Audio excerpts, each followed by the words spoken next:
先说一下印尼中资企业连根拔起式撤离这个事儿啊。资源民主主义实际上是一切资源国向工业国过渡的过程中几乎都必然会选择的一条路，中东南美皆是如此，只不过从没有国家能成功的把这条路走通而已，这一次也是一样。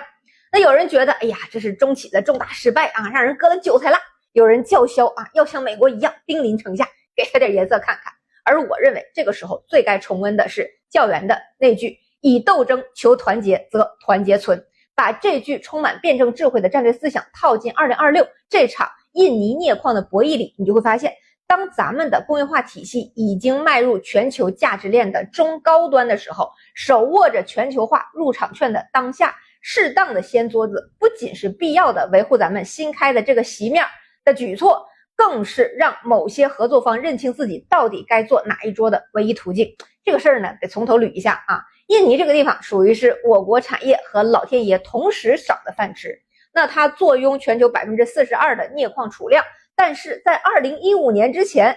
老天爷赏饭吃的同时是没有给饭碗的啊。长期印尼的这些矿啊，就停留在这个挖矿卖石头的初级阶段啊，一年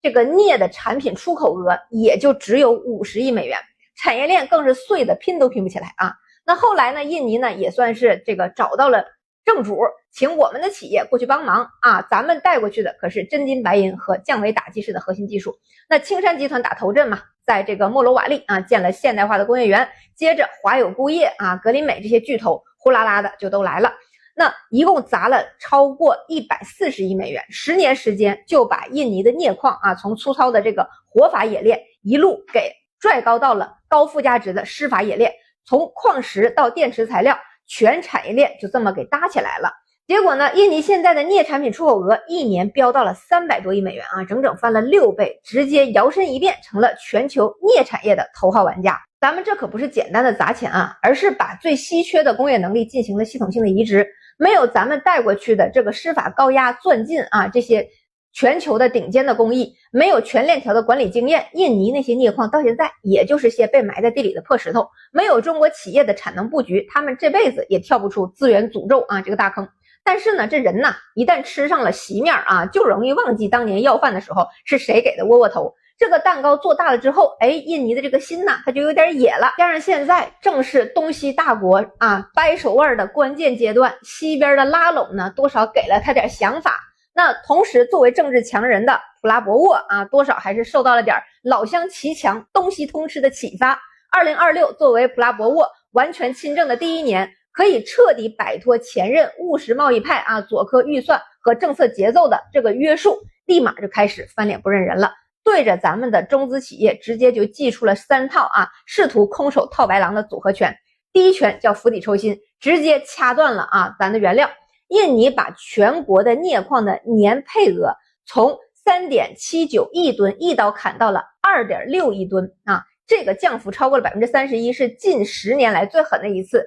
尤其在咱这儿中资最集中的啊维达湾矿区，配额直接被砍掉了 71%。原来够10条产线敞开吃的口粮，现在只够3条苟延残喘。那第二拳呢，就是坐地起价，疯狂的堆高咱的成本。以前啊挖半生矿出来这些钴啊、铁啊、铬啊、金属啊，基本上都属于是白送给我们的。现在呢，印级改了这个计价规则，全部单独计价，而且要征税。这一手呢，直接就让电池级镍的生产成本原地暴涨了接近2倍。这还不算完啊，他们还强制要求咱们的企业必须把出口利润的 50% 存进印尼当地的银行，整整1年不许动。这个多少就有点明抢企业的现金流了啊，去给自家的整个金融系统当垫脚石。那最图穷匕见的是第3拳，逼着我们交出核心技术。印尼政府以提高本地股权比例和强制分红当做借口，就差把打劫2个字啊写脑门子上了，明牌要求中企转让冶炼的核心技术。人家这个算盘确实打的啊过于响亮了。那觉得中企已经在印尼砸了100多亿美元了，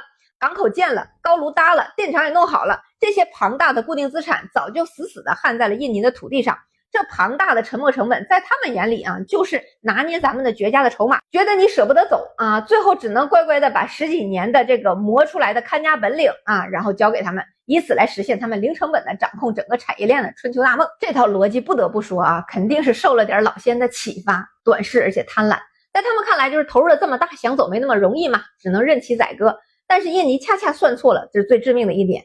咱们这些从全球最卷的中国市场里踩着同行的残骸一路杀出来的企业，哪一个不是人精？对于青山华友这些经历过尸山血海考验的巨头来说，这根本就不是走还是留的算术题，而是亏点钱保住技术，还是亏了钱最后连底裤都被人扒走的生死局。所以到了6月份，苏拉威西岛上的一家中资新能源电池厂直接就拔刀了啊！人家只用了21天的时间，硬是把整条生产线拆得稀碎，装进集装箱，原路运回了国内，现场连颗螺丝钉啊都没给印尼留下。砸了几十个亿建的厂子，宁可自己再掏几千万的运费，也绝不就地变卖设备。那很多人呢觉得，这是不是有点怄气的冲动啊？不行的话当废铁卖了也不比再投个几千万来回折腾强。这其实是非常精密的战略计算啊！你留在那儿，迟早是要被吃干抹净的。不见真章，不以斗争是求不来团结的。拆走，哪怕是变成一堆零件，至少技术底子保住了，且对方知道肉疼了。这家厂子拆迁根本不是一个孤立事件，而是咱们整个中资阵营集体摊埋的一发信号弹。紧接着，华友钴业直接砍掉了旗下营收超过144亿元的华飞项目整整一半的产能，用实际行动告诉对方，我不是玩不起，以前是在给你留面子。格林美呢，把在印尼所有增资扩建的这个计划全部冻结，原来准备追加的几十亿的投资一笔勾销，还有商控股在维达湾的矿区配额耗尽的当天直接就拉闸关炉啊！